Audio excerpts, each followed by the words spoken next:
بسم اللہ الرحمن الرحیم نحمدہ ونصلی علی رسول الکریم۔ تو ہماری بات چل رہی تھی آپ علیہ الصلوۃ والسلام کی سیرت کے حوالے سے۔ تو بات پہنچی یہاں پہ کہ آپ علیہ الصلوۃ والسلام جب دنیا میں آئے تو وہ مقتول بھی تھے اور مسرورون بھی تھے، اور آپ علیہ الصلوۃ والسلام نے ہر چیز کو سیدھے سے شروع کیا۔ بائیں پستان آپ کے قریب کی جگہ پر آپ نے اس سے دودھ نہیں پیا، سیدھے سے پیا۔ تو یہ نبی پاک صلی اللہ علیہ وسلم کی ایک سنت ہے کہ ہر چیز سیدھے سے لینا، ہر چیز سیدھے سے دینا، ہر چیز شروع کرنے کے لیے سیدھے ہاتھ۔ کسی کو کوئی چیز دیتے ہیں، پیسے یا کوئی چھوٹی سی چیز، وہ بھی ہم سیدھے ہاتھ سے دیں اور اس کو بھی سیدھے ہاتھ سے ہی لیں۔ پھر فرمایا چلنے کے وقت جو ہے وہ بھی ہم سیدھے ہاتھ پہ چلیں۔ فرمایا چلنے کی علماء اکرام سے سنا ہے کہ 5 سنتیں ہیں چلنے کی، 5 سنتیں رستے پہ چلنے کی۔ کیا کہ سیدھے ہاتھ پہ چلنا، نظروں کی حفاظت کرنا، سلام کو عام کرنا، ذکر کے ساتھ چلنا، اور زمین پر کسی کو دکھ دینے والی کانٹا ہے، شیشہ ہے یا کوئی ایسی چیز ہے جس سے کسی کو نقصان ہوتا ہے، اس کو ہٹانا، یہ بھی سنت ہے۔ اور آپ علیہ الصلوۃ والسلام نے ہر چیز سیدھے سے شروع کی۔ کپڑے پہنتے ہیں تو سنت طریقہ جو ہے وہ ہے پہلے سیدھا بازو ڈال کے پھر الٹا بازو ڈالیں، اور پھر سر والا حصہ۔ اسی کے طریقے پر سلوار پہننے کا یہ بھی طریقہ ہے، پہلے سیدھا پھر الٹا، اور اتارنے کے ٹائم پہ پہلے الٹا پاؤں نکالیں پھر سیدھا، اور پہلے گردن نکالیں قمیص اتارتے وقت، پھر الٹا پھر سیدھا۔ اسی حساب سے ہم جب وضو کرتے ہیں تو جب اپنی آستینیں اوپر کرتے ہیں تو پہلے الٹا پھر سیدھا، اور جب نیچے کرتے ہیں تو پہلے سیدھا پھر الٹا۔ چپل پہنتے وقت بھی ایسے، پہلے سیدھا، پہنتے وقت سیدھی پھر الٹی، اتارتے وقت پہلے الٹی پھر سیدھی۔ باتھ روم میں جب داخل ہوتے ہیں تو الٹے پاؤں سے داخل ہونا ہے، اور جب باتھ روم سے نکلتے ہیں تو سیدھے پاؤں باہر رکھ کے پھر نکلتے ہیں، اور جب مسجد میں داخل ہوتے ہیں تو پہلے الٹا پاؤں نکال کے چپل پہ رکھ کے پھر سیدھا پاؤں نکال کے مسجد میں رکھنا ہے، اور جب مسجد سے باہر نکلتے ہیں تو پہلے الٹا پاؤں نکال کے چپل پر رکھیں گے، پھر سیدھا پاؤں نکال کے چپل میں ڈالیں گے۔ یا کہیں پہ مسجدوں میں حدود لگی ہوتی ہے نا، ویسے مسجد تو بہت بڑی ہوتی ہیں پر حدود ان کے ساتھ ہوتی ہیں کہ بھئی یہ حدود ہے، مسجد ہے، اس مسجد کے حدود میں بھی ایسے کرنا ہے، بھئی پہلے الٹا پاؤں باہر نکال کے پھر سیدھا پاؤں، اور اندر جاتے وقت پہلے سیدھا پاؤں، بسم اللہ کر کے پہلے سیدھا پاؤں، پھر دعا ہے اللہم افتح لی ابواب رحمتک، پھر الصلاۃ والسلام علی رسول اللہ، پھر درود پاک۔ تو بہرحال کہ سنت کے عمل جو ہیں سب سے نرالے عمل ہیں۔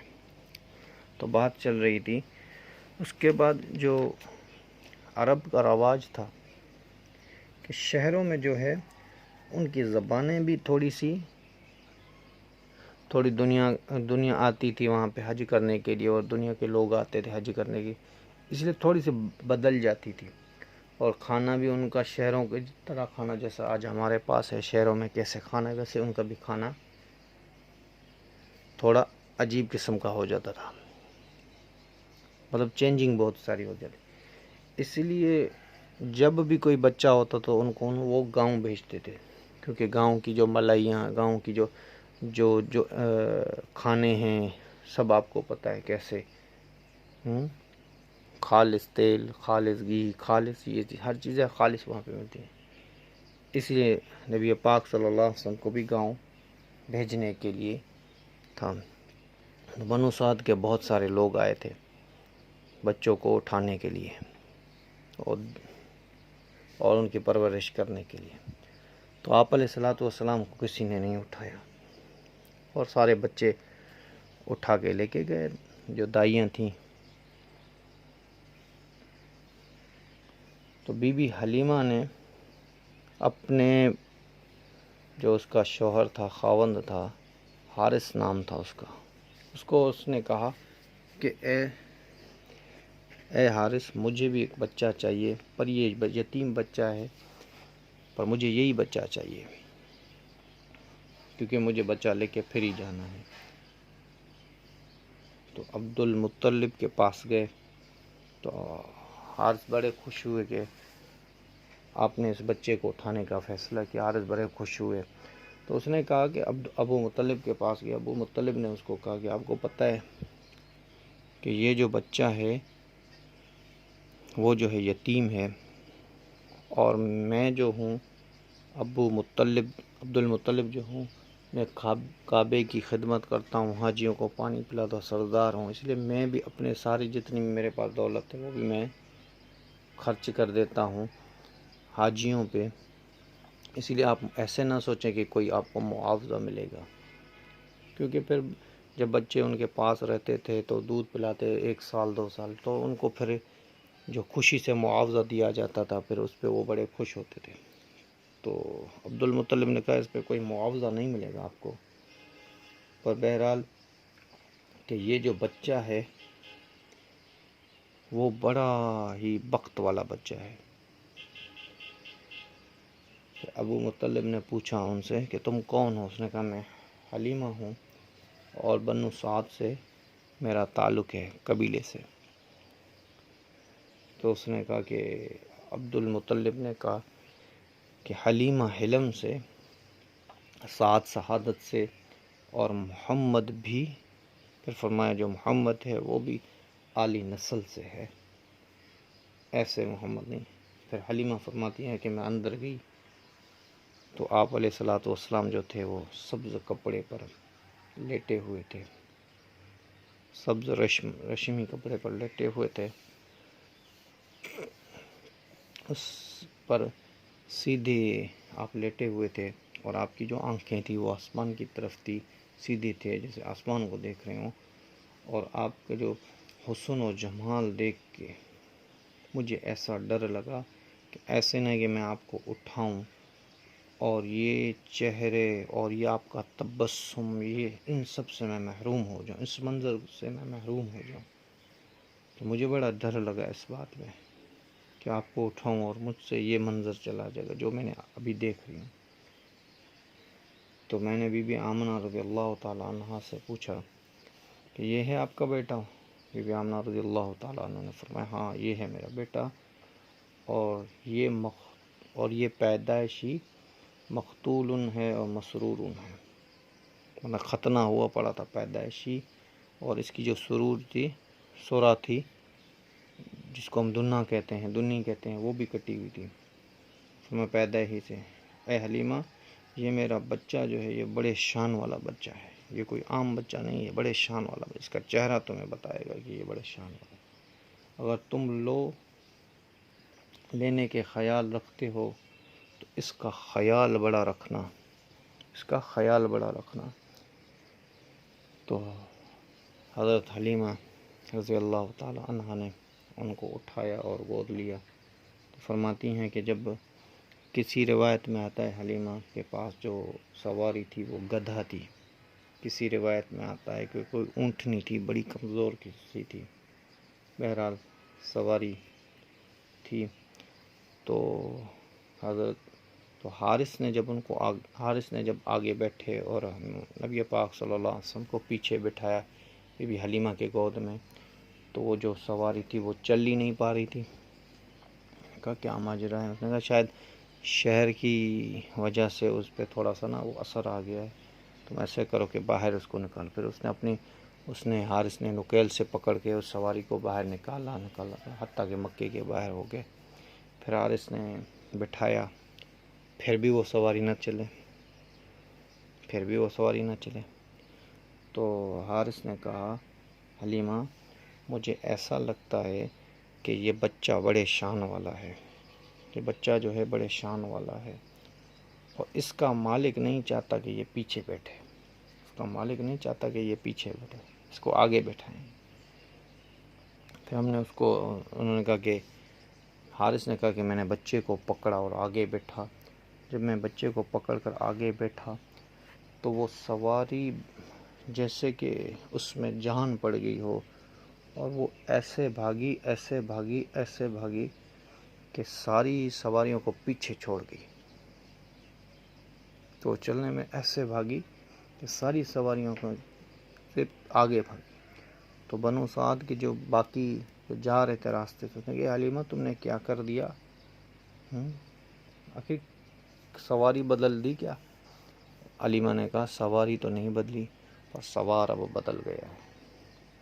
نبی پاک صلی اللہ علیہ وسلم کے نام کر کے سوار اب بدل گیا ہے۔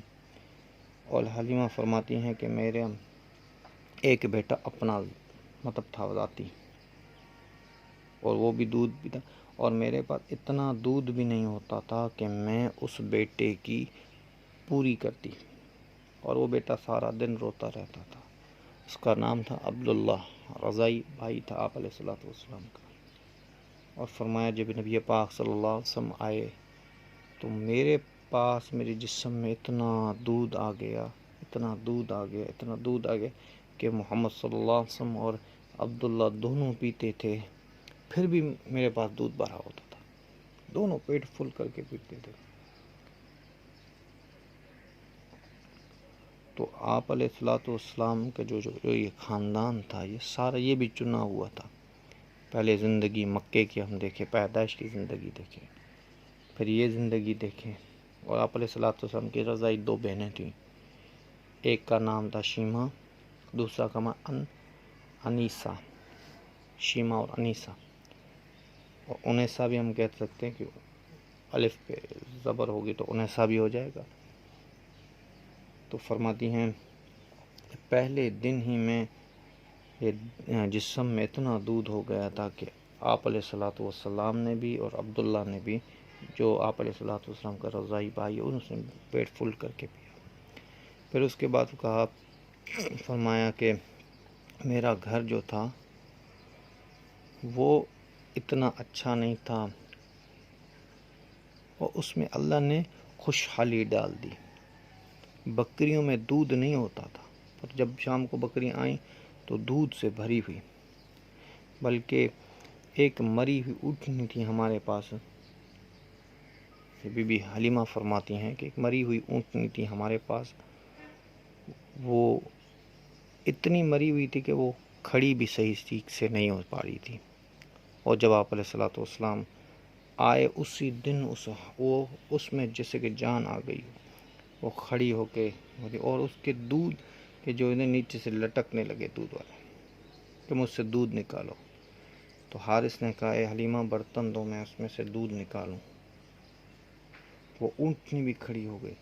تو یہ ساری برکات اور نوازشات اللہ جل شان نے اپنے حبیب کے توفیل دیے،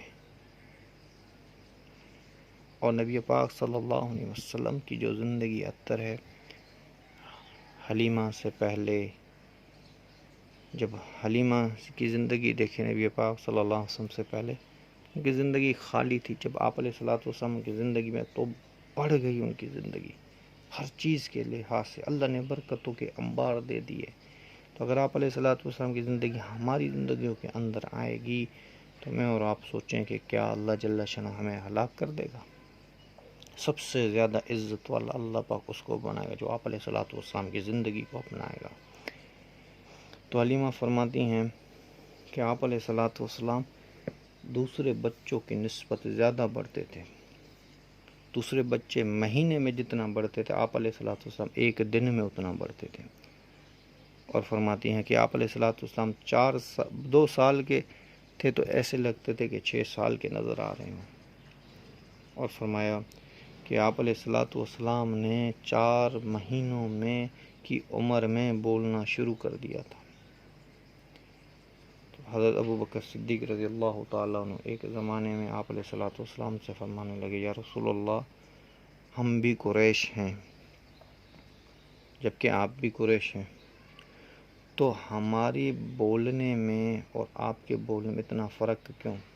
تو نبی پاک صلی اللہ علیہ وسلم نے فرمایا، آپ نے فرمایا کہ میں بھی قریش ہوں، اور اس کے ساتھ قریش میں میری جو ہے وہ پیدائش ہے، ولد جو ہے وہ میری قریش میں ہے، اور تربیت جو ہے وہ میری بنو سعد میں ہے، بنو سعد کے قبیلے میں ہوئی ہے۔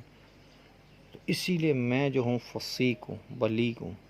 تو حضرت ابوبکر کہتے ہیں یا رسول اللہ، کبھی کبھی تو آپ کے زبان سے ایسے لفظ نکل جاتے ہیں جو ہم بھی نہیں سمجھ پاتے۔ تو میرے بھائیوں، انشاءاللہ زندگی رہی تو آگے انشاءاللہ بات چلتی رہے گی۔ آپ علیہ الصلوۃ والسلام کی سیرت کی جو موضوع ہے، یہ یقیناً ہم پورا اس کا حق ادا نہیں کر سکتے، پر جتنا بھی اللہ نے ہمیں علم دیا ہے، جتنا بھی، وہ آپ کے سامنے رکھیں گے۔ وما علینا الا البلاغ۔ بسم اللہ الرحمن الرحیم، نحمدہ ونصلی علی رسول اللہ۔